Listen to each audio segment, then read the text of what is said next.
Eu passo a palavra agora para o diretor José Augusto, que vai fazer um balanço das oportunidades para a atuação do nosso sistema, considerando os dois cenários que foram apresentados. Diretor, por favor.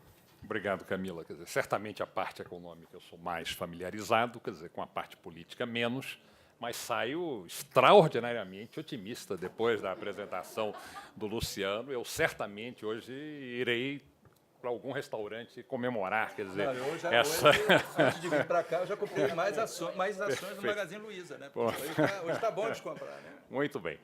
Mas eu vou tentar fazer, quer dizer, uma síntese do que eu aprendi aqui, quer dizer, nessa discussão, né? Quer dizer, eu acho que o primeiro ponto é que nós estamos iniciando 2017 com um ambiente bem melhor do que em 2016, né? Quer dizer, por qualquer que seja o ângulo que a gente venha a avaliar, seja o ângulo econômico, ou seja, nós iniciamos 2016 com a inflação ameaçando passar de 10%. Né? Quer dizer, a meta estava extraordinariamente elevada. Quer dizer, hoje ela está despencando, quer dizer, em torno de 5%.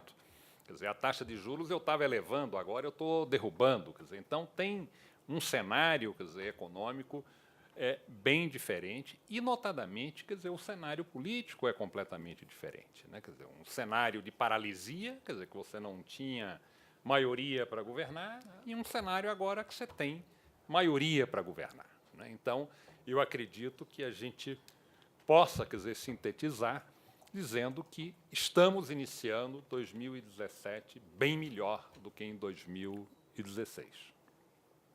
A segunda questão, quer dizer, em relação à economia, é que não há dúvida, quer dizer, o Flávio mostrou aqui os vários números, quer dizer, sobre o desempenho da produção industrial, etc., que nós tomamos um baque, quer dizer, extraordinário, né? Quer dizer, se a gente pega 3 anos de recessão seguidos, quer dizer, a queda da renda per capita, nós tivemos setores da indústria, quer dizer, que quando eu olho o período de 3 anos, você tem quedas superiores a 30%, 40% no nível de produção, né? Quer dizer, você nunca teve, acho que eu nunca acompanhei, quer dizer, um desempenho na economia brasileira, quer dizer, tão dramático quanto esse que nós estamos passando. Mas há um certo sentimento de que, apesar de todas as dificuldades, quer dizer, temos inúmeras dificuldades ainda dentro da nossa economia, a gente está se aproximando esse fundo do poço, quer dizer, eu acho que a gente está ultrapassando, né? Quer dizer, eu acho que a gente pode, digamos, apostar nesse momento de que a gente está, quer dizer, no fundo do poço, mas estamos iniciando, quer dizer, um processo de recuperação ainda lento, né? Lento, notadamente, porque, e é só observar também a própria economia americana, quer dizer, com a crise de 2008, o problema do sobreendividamento. Quer dizer, as crises que têm sobreendividamento financeiro, quer dizer, elas são mais difíceis de serem superadas, né? Então, esse quer dizer, que é a grande questão. E aqui a gente tem as famílias sobreendividadas e milhões de pessoas, quer dizer, desempregadas, quer dizer, agravando a sua capacidade de sair, quer dizer, dos seus endividamentos, etc. E as empresas também extraordinariamente fragilizadas, né? Quer dizer, a gente está passando por um processo de reestruturação financeira de empresas, de fusões, aquisições, né, consolidações, fechamentos de empresas. Então, aqui eu tenho um processo que ainda não terminou, né? A grande chance que a gente deveria ter, quer dizer, aqui como fonte de recuperação na economia brasileira mais rápido, seria um desempenho mais favorável das exportações. Na área de commodities, isso vem ocorrendo, quer dizer, os preços dos commodities se elevaram, etc. Isso está tendo um efeito positivo sobre a economia brasileira. Na manufatura também, mas com menos intensidade, e o Flávio apontou aqui a questão do câmbio e da sua volatilidade. Quer dizer, todos nós sabemos que a questão da competitividade no Brasil tem N causas, mas o câmbio é um preço. Quer dizer, e a gente afirmar que não, câmbio não importa, quer dizer, é no fundo dizer, não, preços não importam, né? Quer dizer, então, eu acredito que a gente ainda não chegou a um tipo de afirmação, quer dizer, dessa natureza. Então, a sensação aqui é que a gente vai ter, quer dizer, um processo de recuperação lento, mas aproveitando cada uma, ou seja, um pouquinho aqui de exportação, os consumidores que estão empregados começam 2017 mais confiantes, então aquelas despesas que eles seguraram, eles passam, quer dizer, a liberar. Então, isso é uma fonte de recuperação para a economia brasileira, quer dizer, nesse momento, quer dizer, via consumo. A área de gastos, essa é uma área congelada, quer dizer, ou seja, os problemas aqui continuam, quer dizer, são sérios, vão persistir ainda, quer dizer, por muitos anos, e mostra, quer dizer, que o desequilíbrio fiscal, quer dizer, do ponto de vista de recuperação da confiança, né, no médio prazo, ainda é a nossa agenda central. Ele, de um lado, mostra, olha, aqui a gente não vai poder esperar muito fontes de crescimento associadas a gastos ou incentivos tributários, como também eu tenho aqui uma oportunidade, que é o seguinte, olha, aqui também, se eu quero recuperar o investimento da economia brasileira na área de infraestrutura, etc., eu tenho uma oportunidade de atrair, quer dizer, o capital privado nacional ou internacional para as oportunidades que aqui se apresentam. Então, nesse cenário, a reforma da Previdência é chave. Quer dizer, seria, nesse momento, eu diria que seria um cenário desestruturante, tanto para a economia quanto para a política, se a reforma da Previdência não viesse a ser aprovada.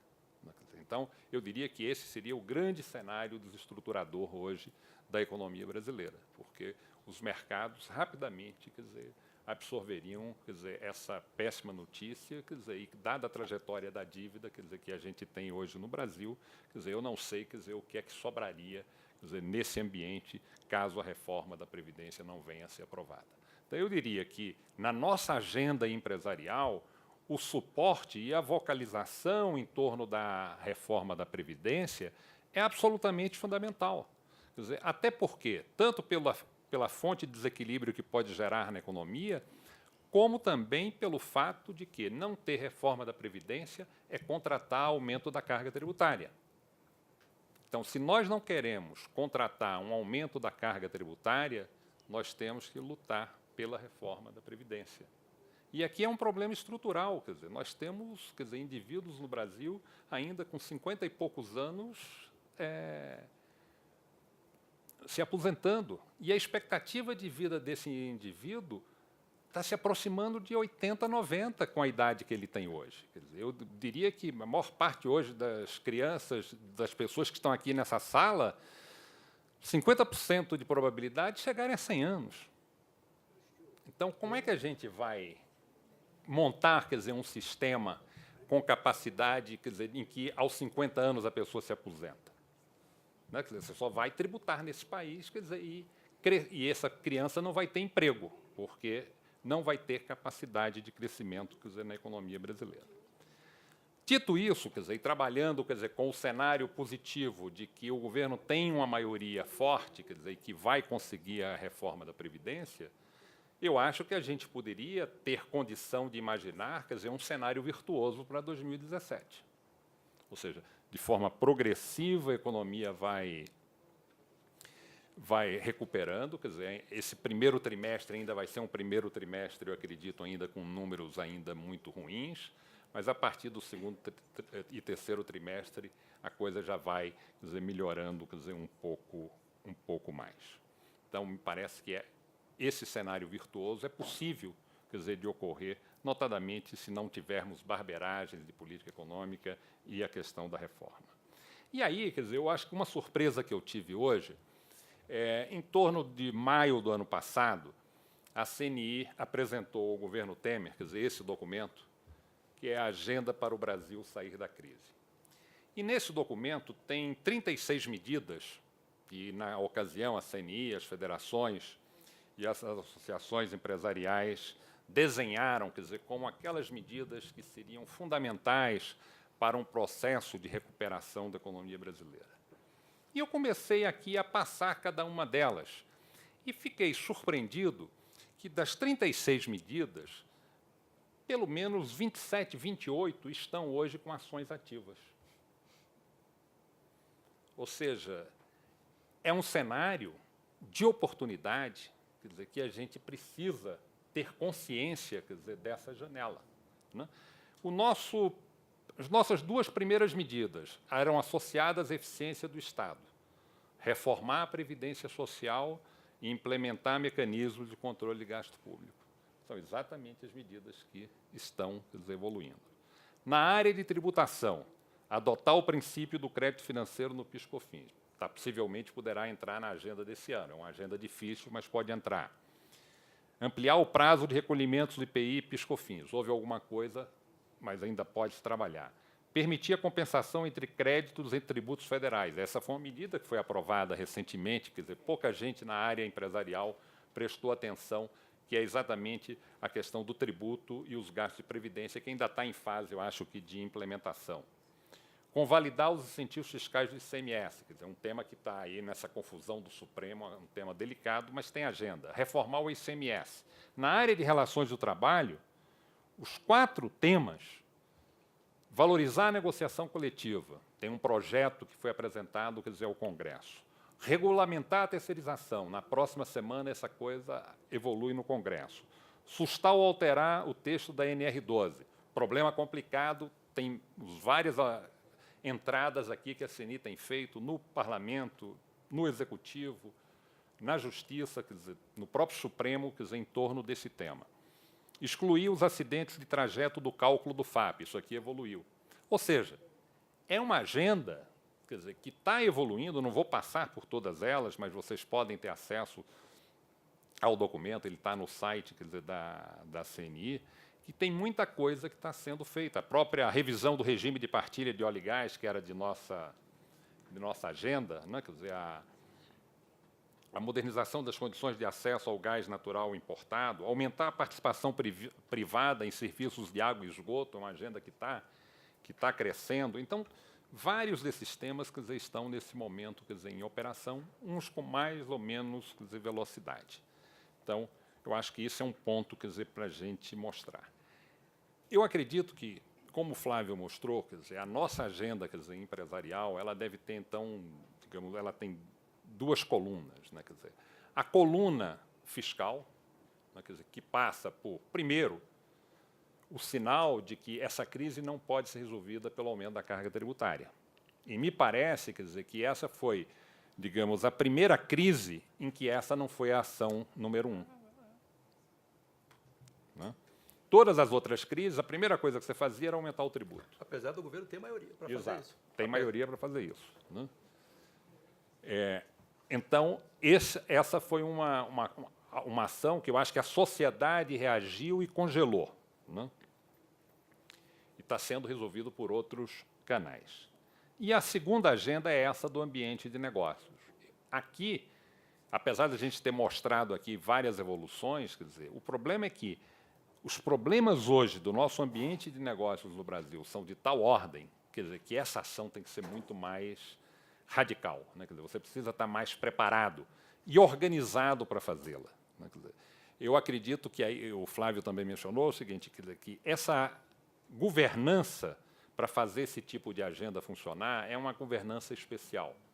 Ela, por vezes, dá a impressão que ela fica solta no Ministério A, fica solta no Ministério B, etc. E você não tem os mecanismos fortes, quer dizer, de coordenação que façam com que ela avance.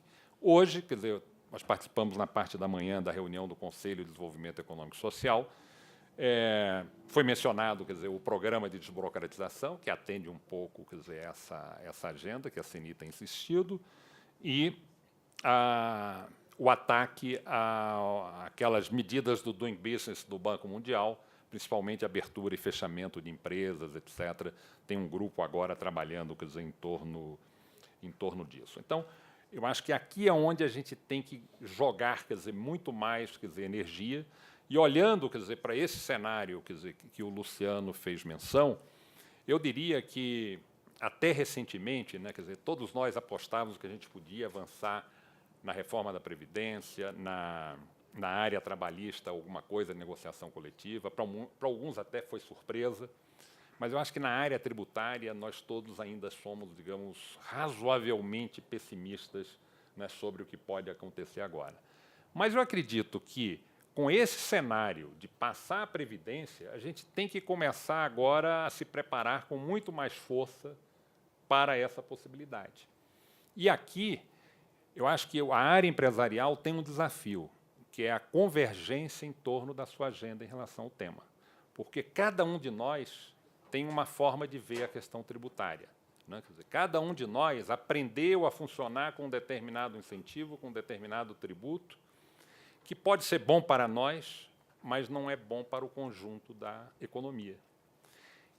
E como é que a gente vai desfazer esse nó, quer dizer, que permitiu essa convivência, quer dizer, ao longo do tempo? Eu acho que esse vai ser o grande desafio do sistema tributário, porque alguma coisa que pode ser muito boa para uma empresa ou um setor, ela pode ser péssima para a economia vai crescer menos, como um todo, ou seja, mesmo aquele setor que se sente beneficiado, se a economia estivesse crescendo mais, ele estaria vendendo mais. Nessa agenda desse ano, quer dizer, apenas para informar, quer dizer, os presidentes de federação, eles têm lá uma rede própria entre si, a rede do WhatsApp dos presidentes de federação, e eles recentemente, quer dizer, identificaram, quer dizer, 10 temas que deveriam merecer prioridade em 2017. Quer dizer, quais são esses temas? O programa de refinanciamento de tributos, que vem sendo, né, discutido, quer dizer, no Congresso Nacional, né, já tem uma medida. A ampliação de crédito e redução de juros, ou seja, é uma agenda estrutural aqui, uma agenda um pouco mais complexa. A NR12, a terceirização, a reforma política, a regulamentação do lobby, a reforma da Previdência, a renegociação de dívidas financeiras, a reforma tributária e a racionalização das normas ambientais, notadamente, quer dizer, todos os programas de licenciamento. Digamos, esse é o trabalho, quer dizer, assim, de mais curto prazo, quer dizer, que os presidentes de federação têm feito. O Luciano mostrou a questão da formação de maioria, né? Eu acho que essa é uma forma interessante, quer dizer, de ver essa questão. Quer dizer, eu acho que todos os governos, né, recentes, todos têm sido governos de coalizão, então entender, quer dizer, essa dinâmica, quer dizer, me parece que é importante. Quer dizer, ele mostrou o grau de conforto hoje, quer dizer, em relação tanto à Câmara quanto ao Senado, quer dizer, maior, inclusive, no Senado do que na Câmara. E mostrou também, quer dizer, que os incentivos que existem hoje, quer dizer, eu acho que talvez você pudesse, depois nas discussões, explorar um pouco mais, quais são os incentivos que esse conjunto de parlamentares tem hoje para ficarem juntos, né? Ou seja, eu não... Porque, em outras ocasiões, a gente via também que essas maiorias iam, se dispersavam. Do ponto de vista prático, hoje, o que existe é que, após 13 anos de governo do PT, após 6 anos de Dilma, o governo Temer é basicamente, como eu digo humoristicamente, é Natal em junho, né? Então, por exemplo, a execução de emendas, né? Eu conheço um gabinete senador que eu trabalho mais proximamente. A execução de emendas nos últimos anos está acima de 100%. Né? O governo Temer vem executando as emendas. A Dilma nunca fez isso. Né? A execução das emendas e a relação com a base é muito mais inteligente. Né? O Ricardo Barros, outro dia, ele distribuiu aí milhões de reais, tudo em 150 mil, 200 mil para as Santas Casas de Misericórdia. Esse é um governo mais inteligente na gestão do que chama conexão eleitoral. Né? Conexão eleitoral é um conceito americano para dizer como é que o deputado é eleito nos Estados Unidos. O deputado é eleito nos Estados Unidos, no modelo aqui CNI. Né? Ele vem aqui, fala, se compromete com essa agenda, vota no Congresso, e vocês ajudam ele na eleição. Assim que funciona lá. No Brasil é diferente. No Brasil, primeiro, ele tem que funcionar como um canal de recursos do orçamento federal para a sua cidade. Né? Há uns 6 meses atrás, eu fui acompanhar um deputado que estava entrando no partido que eu trabalho, e a gente foi fazer uma viagem para ele no Pará. Né? Eu falei, e aí, deputado, como é que estão as coisas? Não sei. Agora eu posso trabalhar. Né? Ou seja, agora ele pode pegar um carro, passar 4 horas na estrada, vai entregar uma máquina de raio-x no lugar, vai entregar uma ambulância no outro. O irmão dele era prefeito, foi solto. Então, assim, esse é um governo que ele tem microgestão da aliança de governo. Então, o parlamentar, ele se sente atendido pelo governo. Né? Outra questão também engraçada, né? Logo na formulação do governo, o Rio Grande do Sul tem um problema de contrabando. Né? O governo da Dilma não dava a menor importância para o problema do contrabando. Nenhuma importância. O Temer chegou com o Serra nas relações exteriores, logo organizou um grupo de trabalho, botou o Exército, resolveu o problema do contrabando. Os prefeitos da região ficaram muito... Isso não aparece no noticiário nacional. Mas isso é basicamente a razão pela qual essa maioria funciona. Ela tem uma operação eleitoral, ela tem uma gestão política muito mais, digamos assim, dentro do padrão que se espera do Brasil, do governo federal, do governo do Poder Executivo, do que tinha no passado, né? Perfeito. Obrigado, Luciano. Quer dizer, então, assim, chegando aqui ao fim, quer dizer, eu acho que a pergunta, né, que talvez seja a inspiração aqui do trabalho da Camila nesse programa de desenvolvimento associativo, né, quer dizer, que com base, quer dizer, nesse conjunto de informações econômicas e políticas, o que fazer, né, quer dizer, em especial, o que fazermos com essa maioria, né, ou seja, se é uma maioria, quer dizer, que estará presente, né, nesse semestre, quer dizer, e no próximo, né, como é que a gente pode fazer o melhor uso dessa maioria para aumentar o potencial de crescimento da economia brasileira? Então, eu diria, quer dizer, que, com base, quer dizer, nessa discussão, a primeira coisa que a gente vai fazer aqui é um exercício de rever aqui as nossas 36 propostas e identificar aquelas por que aquelas não estão andando, qual é a dificuldade, e identificar outras que nós não colocamos aqui porque era um governo de 2 anos, porque nós, eventualmente, subestimamos a sua capacidade de trabalhar, quer dizer, uma agenda mais complexa, quer dizer, nesses 2 anos. E, certamente, no âmbito empresarial, eu diria que o que vai concentrar, quer dizer, mais trabalho, quer dizer, com esse horizonte que começa a aparecer, é identificar o que é relevante na nossa agenda tributária. Porque eu não tenho dúvida que a agenda tributária do Brasil hoje, quer dizer, é um dos principais obstáculos, quer dizer, à produtividade, ao crescimento e ao desenvolvimento, quer dizer, do empreendedor e dos empresários, quer dizer, nesse país. Então, acho que aqui a gente tem, quer dizer, um belo desafio. O Luciano também colocou a questão de 2018, né? Quer dizer, a CNI já começou a trabalhar a agenda de 2018. Quer dizer, nós estamos, nesse momento, fazendo a revisão do mapa estratégico, quer dizer, da indústria, em que nós estamos exatamente identificando, quer dizer, aqueles projetos que são prioritários para o período 19-22. Lembrando que, daqui a pouco, né, quer dizer, nós estamos em março de 2017, quando nós estivermos em abril, maio de 2018, os candidatos já estarão na rua. Possivelmente, ali em torno de maio, junho, a gente já tem aquela reunião anual que a gente tem na CNI com os candidatos a presidente. Então, a CNI vai ter que preparar a sua agenda nesse semestre. Esse semestre agora, o segundo semestre, é o semestre de início de consolidação de todos os documentos para que a gente comece 2018 com a maior parte dos documentos já, quer dizer, estruturados. Então, nós estamos iniciando, quer dizer, esse trabalho. Então, é importante, Camila, a gente receber, quer dizer, das federações e dos sindicatos, quer dizer, sugestões de temas, quer dizer, e agendas, porque a gente está exatamente na fase de revisão do mapa estratégico da indústria. Com isso, agradeço, quer dizer, foi um grande prazer participar aqui dessa mesa e deixo agora o controle com você. Ok. Muito obrigada, diretor Zé Augusto, pela síntese brilhante, como sempre, né? A gente aqui já está acostumado a ver o diretor fazendo esses balanços e essas sínteses de explanações, e eu, ainda assim, sempre fico admirada com a capacidade de síntese e de objetividade com que ele coloca as coisas.